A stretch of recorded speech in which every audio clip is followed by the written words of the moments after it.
The German Antitrust Authority in Bonn has had Amazon in its sights for years, on suspicion of abuse of market dominance.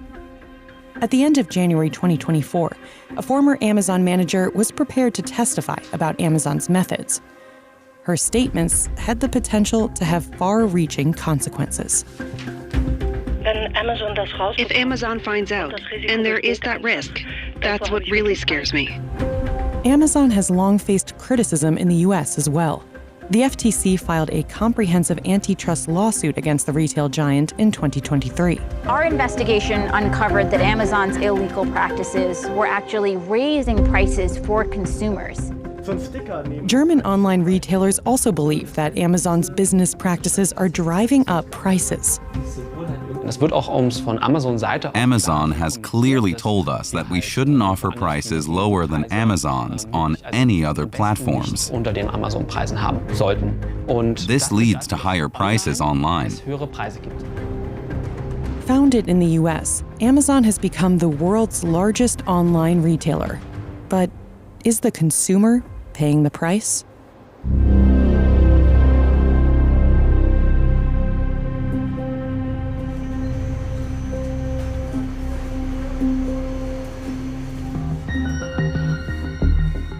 Our research began more than a year ago.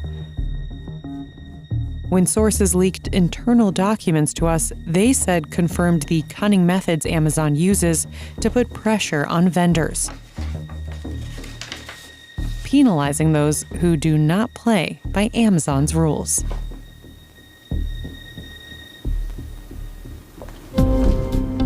We were able to make contact with a former Amazon manager who held senior positions at the tech company for many years and was responsible for negotiations with vendors. For fear of legal consequences, she wished not to be identified, which is why we chose to stage our conversation with an actor.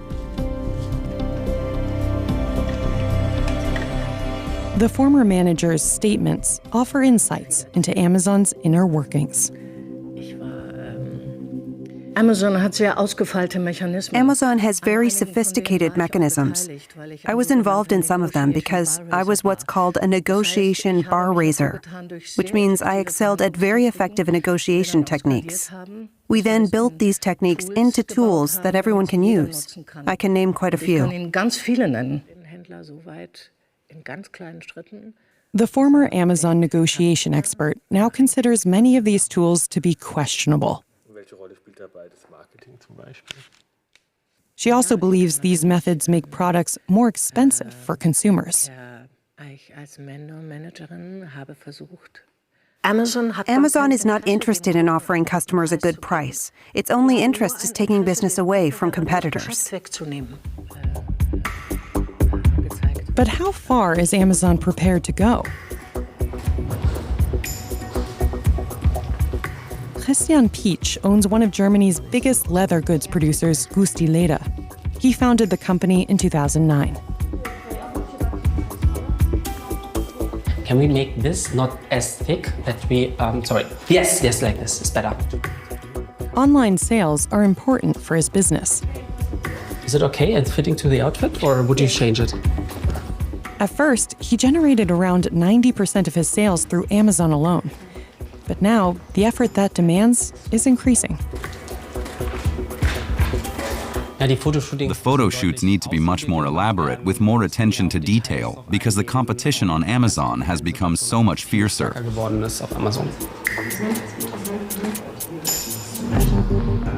For many years, Christian Pietsch did good business on Amazon, more than 400,000 euros per month. But then, his sales on the platform plummeted. Fewer and fewer leather bags left his warehouse.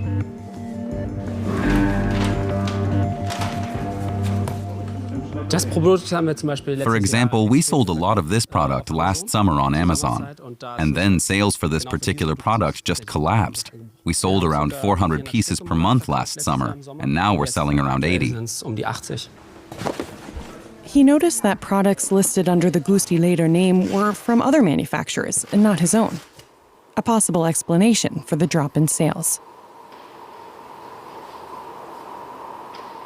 Ja, ich habe jetzt einfach mal hier nach Gusti Leder. I've just entered Gusti Leda in the search bar, and as you can see, other brands have permanent advertising under our brand. You see relatively few products from Gusti Leda itself. Other brands are advertising under our brand name. To limit the presence of competitors in the results, Christian Pietsch must advertise on Amazon himself, a significant cost. Das heißt, wir müssen jetzt So we have to pay to be sure that when you search for Gusti Leda, you actually find our brand. Gusti Leder findet. His costs for advertising on Amazon are rising, but his company's sales are falling. Wir haben ungefähr die Hälfte des We've lost about half of our Amazon sales compared to last year.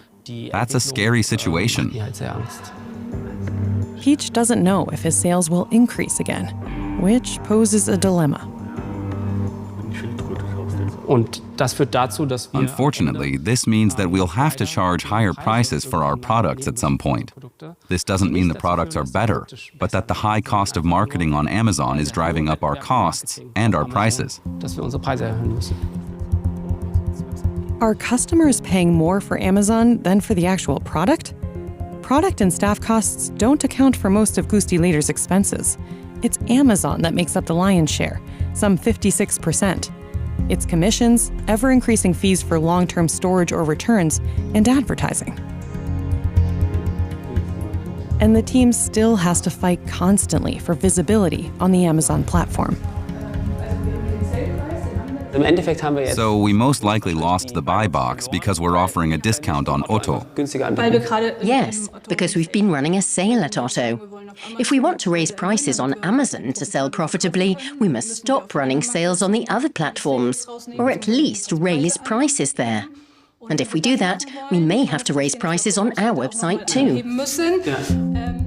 The team has to constantly adjust prices, not only on Amazon, but also on the other platforms where the company sells its goods. Besides Amazon, it sells its bags on Zalando and other online outlets. If Pietsch's prices are lower on competing platforms than on Amazon, Amazon penalizes him. It withdraws the so-called buy box, meaning that his offer is no longer highlighted, causing his sales to plummet. Es gibt einfach permanent neue Arten von Kosten. Amazon constantly introduces new types of fees, from long-term storage fees to 360-degree support fees, and I simply have to factor these into my pricing. But I can't. Or rather, if I do, I can offer lower prices on other platforms, but then I lose the buy box, and that's exactly the problem. Das genau ist das Problem. His team knows from bitter experience that running special offers on other platforms is risky, because Gusti Leder does not want to forego sales on Amazon. For consumers, this translates into higher prices. Ich finde es halt irgendwie auch I think it's unfair to customers. I could actually offer a product much cheaper, but it ends up being more expensive because of the constant fee increases and new fees. If not for those fees, I could sell the product for less. eigentlich theoretisch hätte verkaufen können. Are online prices rising due to higher fees at Amazon? Is Amazon actually using its market power to prevent cheaper offers on competing platforms? Die Tatsache, dass die Logistik immer teurer wird, weil Logistics and advertising are becoming more expensive because Amazon wants it that way. Amazon wants it that way to increase its market share. And when Amazon has more market share, it becomes even more expensive, creating a monopolistic vortex. The ex-Amazon manager thinks the buy box is the perfect way to pressure merchants into not selling their products for less on other platforms.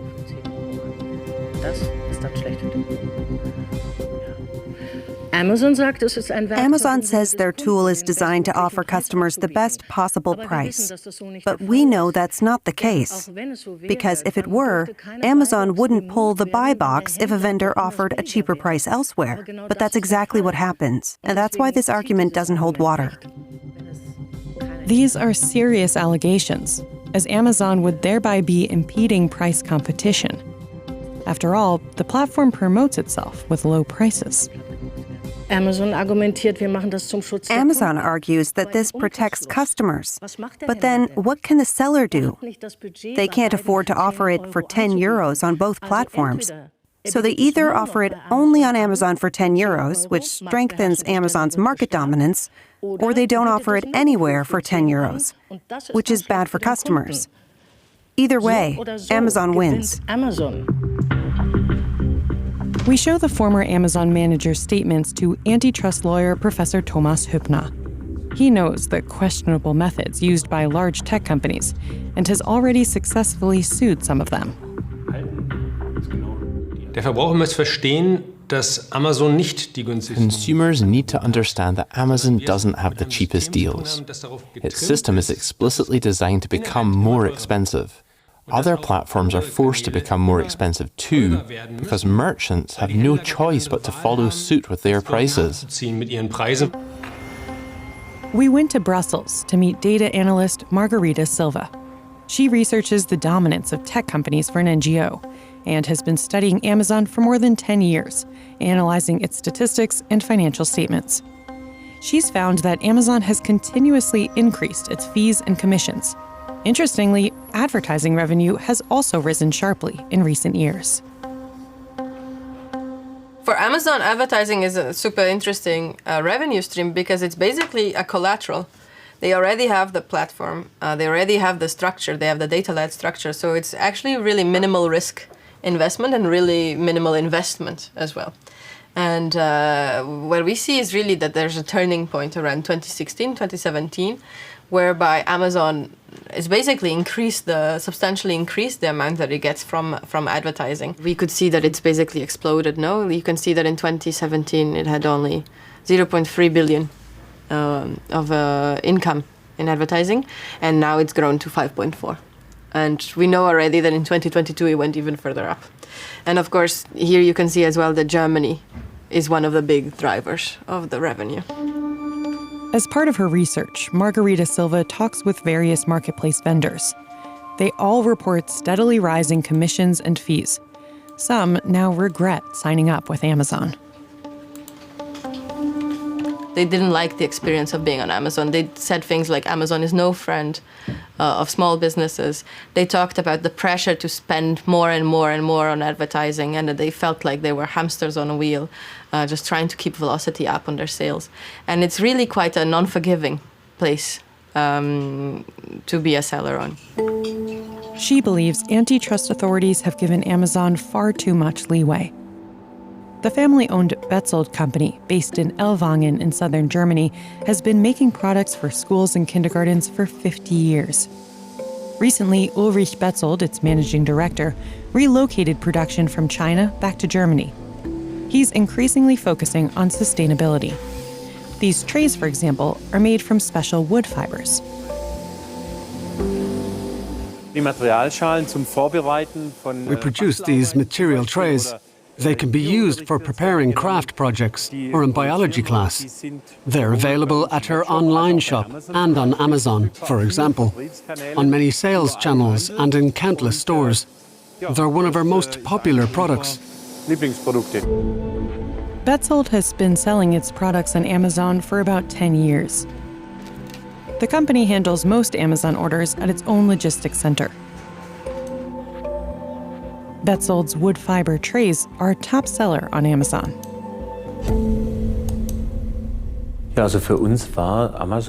We'd always planned on using Amazon as a significant sales channel.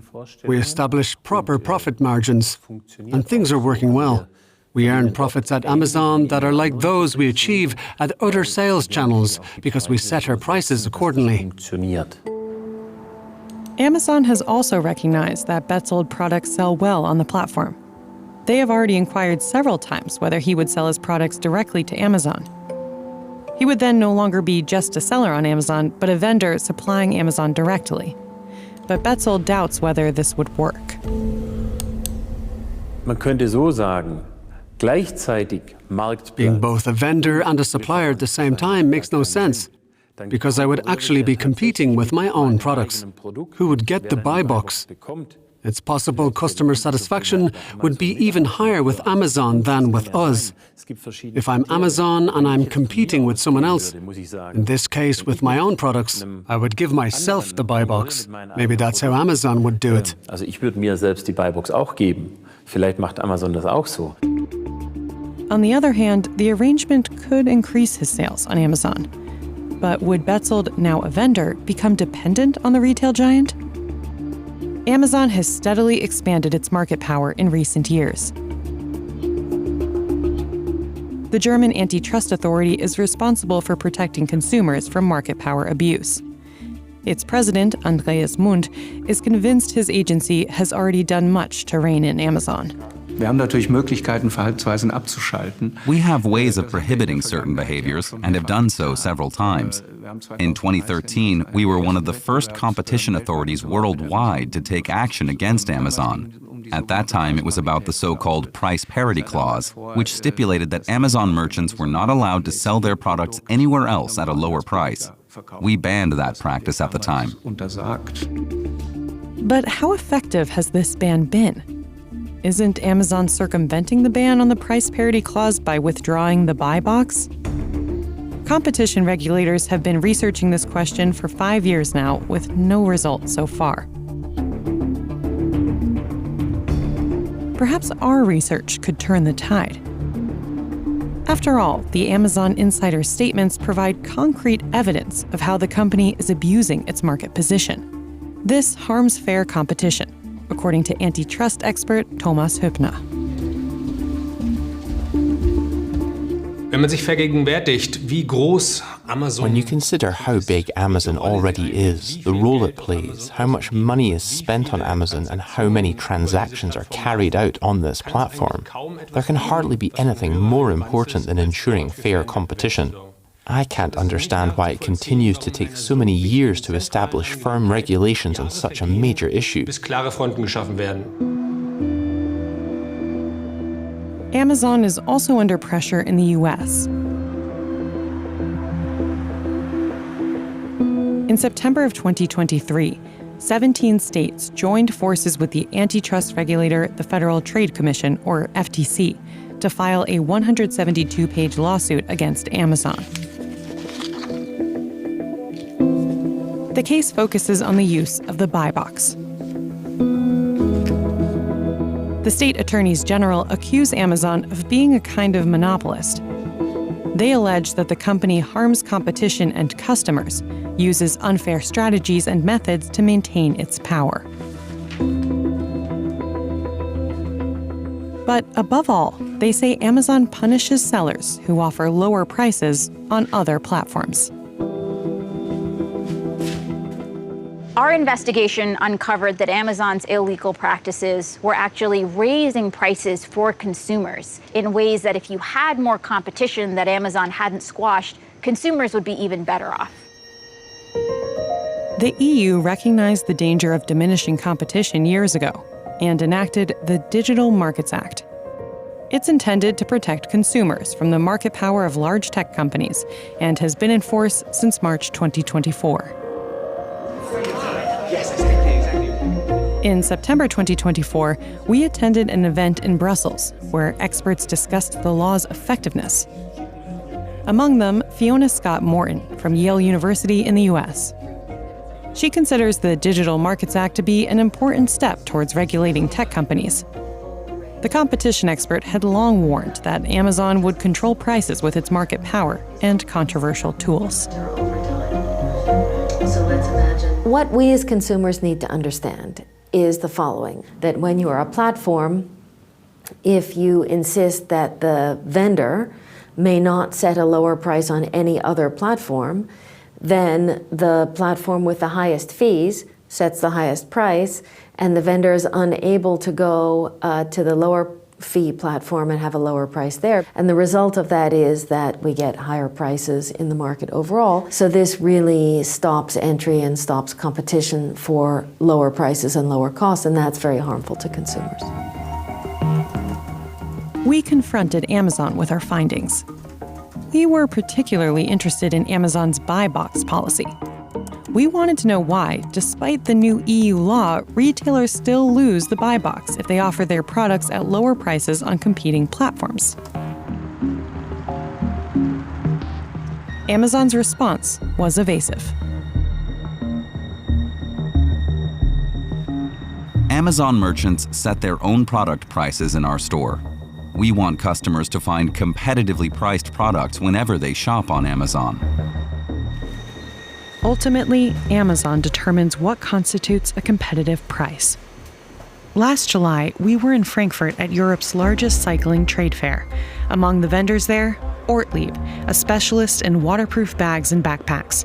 The entire industry experienced a boom during the COVID pandemic, but sales have since shrunk. At the trade fair, Ortlieb managing director Martin Esslinger wanted to win new customers, but not at any price. The company does not offer its products on Amazon directly. It is only represented there by third-party vendors. Amazon is tempting, especially now, when the focus is on generating sales and getting sales back on track. But our brand has always taken a long-term, sustainable approach, and we don't want to artificially inflate our brand in a situation like this. If we go on Amazon now, we can quickly generate additional sales overnight, but in the medium to long term, this will damage our brand and our standing. That's why we'll stick to our strategy, so that we can position ourselves more strongly as a brand in our markets over the long term. Ortlieb prefers to rely on selected specialist retailers and their shopping platforms. Only they are authorized to sell the brand's products. This also applies to retailers in the US, Amazon's home country, as the head of Ortlieb's American operations explains. We don't authorize sale on Amazon in the US either. Again, we think that Amazon's really good at doing a lot of things, but it doesn't do well to support premium brands. And we're a premium brand, and we don't want to be in that swirl where it's constantly being promoted for price only. Going into the Amazon platform would only continue to put downward pressure on pricing and would take away some of the control that we have to maintain the integrity of that experience for the consumer before and after the sale. And I think that's most important to us as a brand. But although Ortlieb has no business relationship with Amazon, the outfitter has fallen prey to the online giant's practices and will have to fight back. Back to Betzold. Amazon has wanted to be supplied directly by the company for years, but Ulrich Betzold has always refused, preferring to operate solely as a seller and thus retain control over the brand. He believes he can only succeed if he does not become completely dependent on Amazon. Für Händler, die natürlich mit ihrem gesamten Geschäftsmodell abhängig sind davon. I see a danger for sellers who depend on this for their entire business model, who have committed themselves to it entirely, who have no other distribution channels. If they then try to compete with Amazon itself for the buy box, for example, with comparable products, then this can very well lead to a problematic dependency. Ulrich Betzold has every reason to be skeptical. We soon find out just how problematic dependence on Amazon can be for vendors. We have another talk with our Amazon insider, showing her the document that had been leaked to us. The former manager identifies it as internal instructions that Amazon uses in talks with vendors. The aim is to pressure vendors who sell directly to Amazon to give in to its demands. This is Amazon's highest level of escalation, divided into different stages. It details very clearly when and how to inflict pain on the vendor. And the instructions pack a punch. For example, Amazon managers are supposed to recommend alternative products to customers, or purchase products from other sellers, meaning affected vendors lose important sales opportunities, or disrupt the sale of top products by promoting the sale of competing products.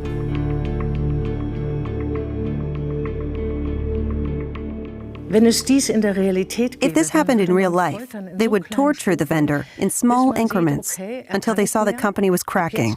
Then they'd stop.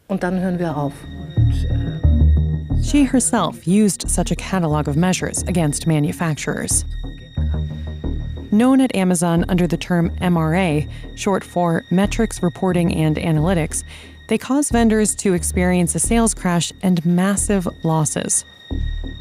She'd introduce a new penalty every week, the aim being to force the manufacturer to agree to Amazon's demands. As a vendor manager, I told them that stage 3 of the MRA in calendar week 14 says, I will restrict or disable the vendor's ability to do any marketing at all. Then a competing manufacturer can come in and use the sanctioned vendor's keywords to promote its own products. So a customer goes online and searches for the sanctioned vendor XYZ, but is only shown the competing manufacturer's products. That really stings. Hardly any vendor can withstand the pressure.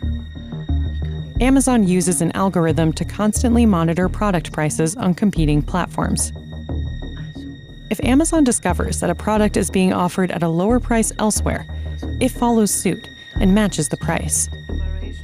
If Amazon profits less than expected as a result, the vendor has to assume the loss.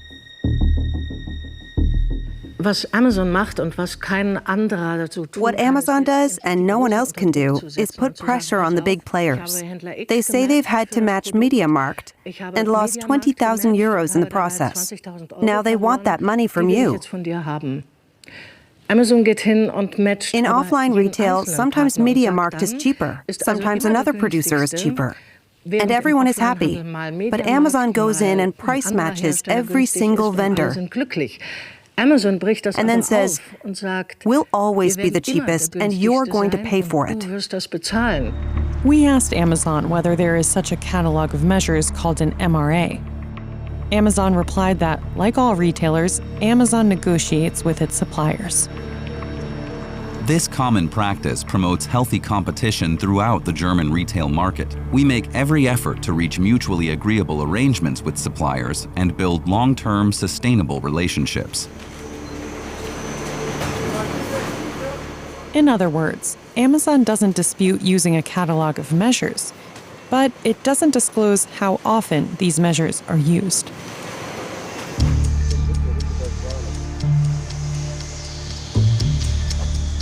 In Dormagen, Germany, we meet David Jalali, who has only been doing business with Amazon for a few years. 7 years ago, Jalali had the idea of selling non-slip silicone children's plates. He spent over a year in development and had them manufactured by this German company. He wanted to make sure everything, from materials to safety, was just right.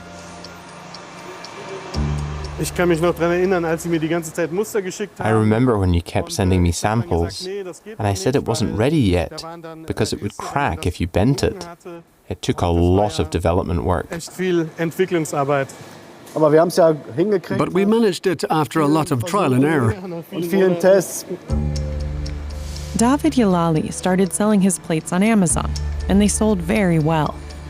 The manufacturer's machines were running at full capacity. Then, Amazon convinced him to supply the plates directly to the company and to become a vendor for Amazon.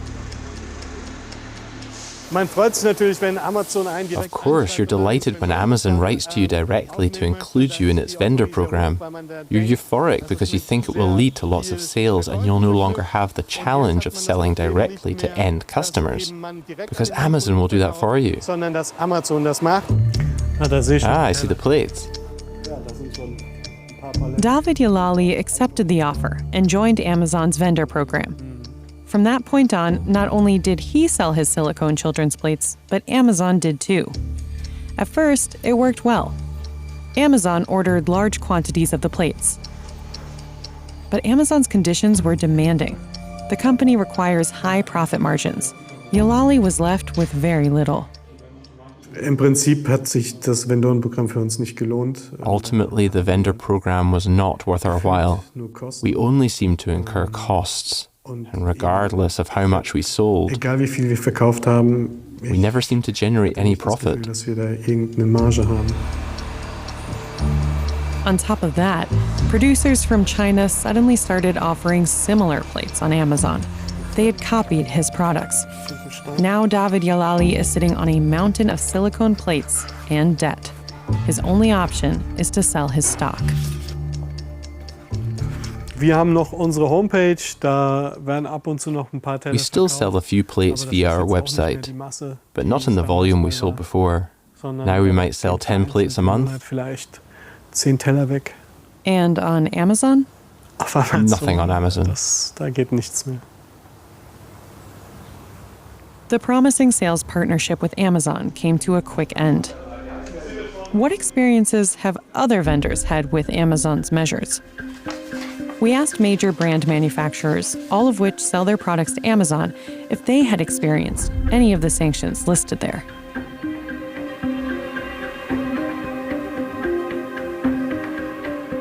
For example, that customers are recommended alternative products to their brand, or that sales of their top products are disrupted, or that advertising opportunities are restricted. None of them were willing to speak openly on camera. These measures and their effects seem familiar. Someone searches for our brand name and our competitors are shown in the results too. So you no longer just see our products, but also theirs. Every year, Amazon wants better and better margins. And then they have something called the margin balancing model. It means that a target margin is agreed upon, and if you don't reach it, you must pay Amazon the difference. And then what often happens is that the buy box disappears, which is just outrageous, because without it, you barely sell anything.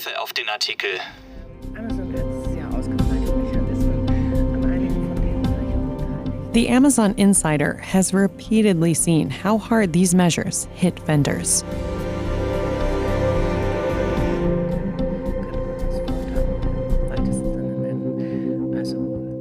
The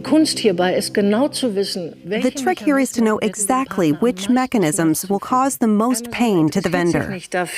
Amazon doesn't care that it just lost 100,000 euros. It's only interested in being the cheapest retailer in Europe, in establishing market dominance. And the costs of this aggressive expansion policy have to be borne by vendors or business partners. Ortlieb develops and produces its waterproof bicycle bags at its headquarters in Heilsbronn in southern Germany. The company discovered online retail early on, but was always skeptical about using Amazon as a distributor. Martin Esslinger told us that Ortlieb prefers not to do business with the online giant.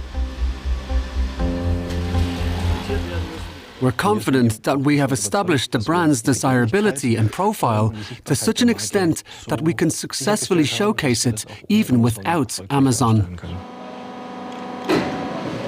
But Amazon used the Ortlieb brand name to place advertisements on Google. Searching for Ortlieb products there brought up links that led directly to Amazon. Customers were lured to the Amazon platform with the Ortlieb brand name, but were then presented with competing products. The family-owned company took Amazon to court, claiming the giant had misused the Ortlieb brand name via its Google search tactics. In 2019, the Federal Court of Justice ruled in its favor. But the ruling does not apply to searches conducted on Amazon's website itself. There, the name Ortlieb still leads to countless hits, despite the fact that Ortlieb bags are not supposed to be for sale there. I've entered Ortlieb bicycle bags, and then this potpourri of products appears, including one of our bags, which is clearly from the grey market. But there are other prominently placed bags that are advertised as top sellers. The fact that this continues to happen is extremely annoying and completely unacceptable. We always take firm action, because it's very important to us to maintain control over our brand. Amazon's concern is not for its customers.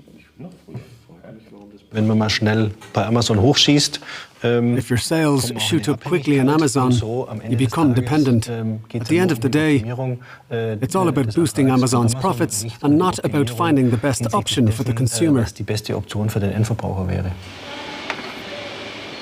Ortlieb is standing by its decision to stay away from Amazon. Advertising and commission costs on the Amazon platform are rising. Retailers fear losing the buy box if their products are cheaper elsewhere online. Tailored sanctions are imposed on vendors who do not comply with Amazon's terms and conditions. Analyst Margarita Silva says Amazon has the power to dictate its rules to its commercial partners. Simply put, it can do as it sees fit. Amazon is quite a cruel, quite a meddling rule maker, and that it can really put pressure on a specific vendor or a specific seller to do basically what it wants. We show her Amazon's MRA, its catalog of measures. I think it's a very interesting paper because it's quite interesting how it's laid out in writing, how Amazon can go about punishing a seller. And vendors as well. First of all, it's shocking. It's new. It's information I don't think it's out there in the public yet, and I think that it really does require urgent investigation by authorities. In March 2025, we meet member of the European Parliament Andreas Schwab in Brussels. He played a key role in drafting the Digital Markets Act, a law intended to ensure fairness on digital platforms. Today marks exactly 1 year since the law came into force. That calls for celebration. Teresa Ribera, the EU Commissioner in charge of competition, has also dropped by. I don't want to make a long speech, but I think it's a way of celebrating the 7th of March, which was the starting point of the enforcement of the DMA. There have been 6 cases being opened, and they are respecting the whole set of procedural rights and warranties to be sure that things do happen as they need to happen with all the guarantees for everybody. The Commission can penalize violations with fines of up to 10% of a company's total worldwide revenue. We agreed that the Commission should publish its first rulings within a year of the law's enactment. Otherwise, the law would be perceived as not really effective. In spring 2025, the first multi-million euro fines were levied against Apple and Meta. Now we can write to Ursula and tell her what we've done and that we really want to see market supervision. Next time, before the summer, we do another thing with you on customs, okay? With pleasure. The European Commission has already launched an investigation into Amazon as well. It suspects that Amazon is not complying with its obligations under the new law and is promoting its own sales offers over those of its competitors. Amazon hat ja immer wieder mit der Frage zu kämpfen, ob der Algorithmus Amazon constantly faces the question of whether its algorithm is truly neutral and treats all individual offers equally, or whether some of its own offers are given preferential treatment because the platform knows more about them. The buy box also plays a central role in the investigations. Authorities argue that the way the box is awarded demonstrates Amazon's overwhelming market power.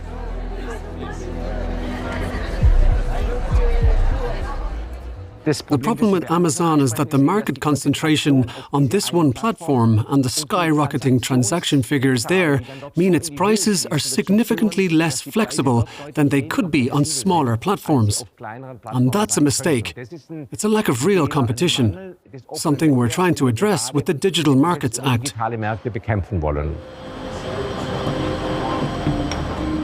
In Europe, time is running out for a regulatory decision against Amazon, not least because of increasing transatlantic tensions.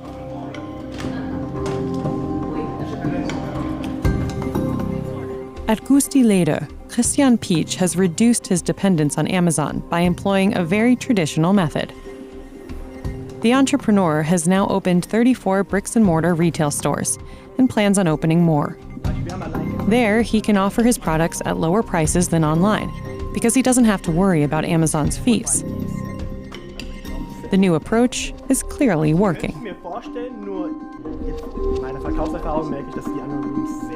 Offline, Amazon can't control me, and we'll always offer cheaper prices offline too.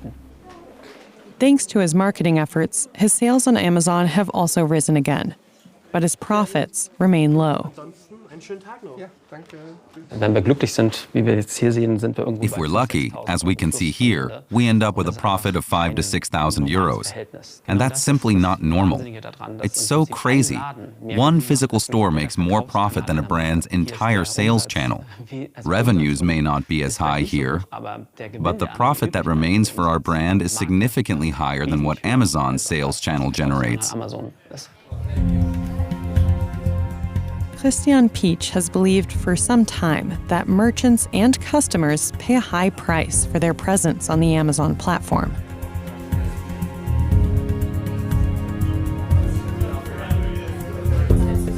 Antitrust expert Thomas Hübner sees this as a cautionary tale for online retail, with consequences reaching well beyond the internet.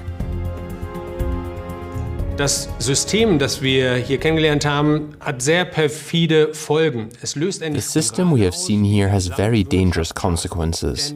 It triggers a spiral that harms the economy as a whole because producers and vendors are forced to charge ever higher prices in order to meet Amazon's margin demands.